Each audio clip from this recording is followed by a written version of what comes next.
Est-ce que tu sais que juste en changeant ta manière de penser, tu peux faire de grandes choses? Peut-être que tes projets n'avancent pas, peut-être que tu n'arrives pas à réaliser tes rêves, peut-être que tu es limité dans de petites choses et tu ne sais pas pourquoi. Peut-être que le problème vient juste de ta manière de penser. Nous sommes nombreux à limiter nos façons de penser. Nous sommes nombreux à ne pas penser grand. Nous sommes nombreux à se disqualifier. Ce que les autres font, on peut le faire aussi. Ce sont juste des personnes qui osent croire en elles. Ce sont juste des personnes qui osent penser grand. Ce sont juste des personnes qui osent agir. Ce sont juste des personnes qui ont une confiance en elles. C'est vrai, il faut commencer petit. Il faut toujours commencer petit. Surtout quand on n'a pas les ressources là, il faut commencer petit. Mais il faut avoir un état d'esprit d'un vainqueur, d'un gagnant, de quelqu'un qui voit très loin.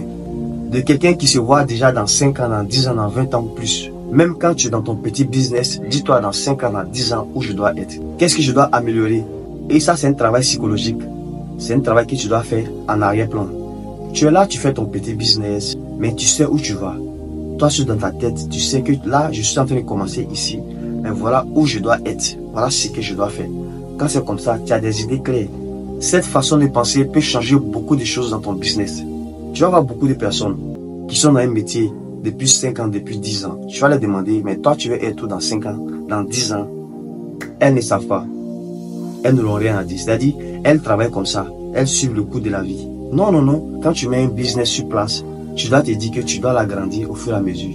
Chaque année, tu dois essayer de passer d'une étape à une autre. Et tu dois apprendre aussi à te poser des bonnes questions. Comment je vais faire pour travailler moins, pour gagner plus? Comment je dois faire pour étendre mon business dans d'autres villes, peut-être dans d'autres pays? Voilà, c'est des questions qu'il faut se poser. Comment sortir du business et faire travailler le business pour moi? Comment gagner 2 fois plus, 3 fois plus, 4 fois plus dans 5 ans, dans 10 ans? C'est des questions qu'il faut se poser.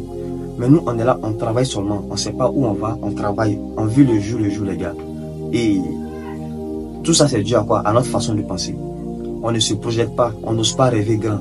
On se limite à tout ce qui est devant nous.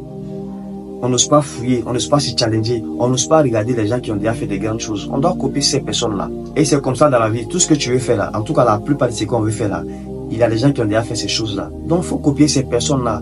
Dans tout ce que tu veux faire, il y a forcément quelqu'un qui a fait, qui est un dévancier, qui est un exemple dedans. Tu regardes cette personne-là ou cette personne-là, tu copies et puis tu te lances. Après maintenant, tu te différencies en fait. Il ne s'agit pas de copier textuellement, mais tu regardes quelqu'un qui a déjà fait quelque chose que tu veux faire. Tu copies la personne, tu fais comme la personne, tu apprends de cette personne-là. Et après, tu suis ton chemin. Notre pensée est limitée. Tous les projets que tu veux faire là, demande-toi quels sont les débouchés, où ça peut m'amener dans 5 ans, dans 10 ans. Pose-toi toutes les questions. Et tu dois faire tout ce que tu peux faire pour améliorer ton business. Il faut avoir une vision claire.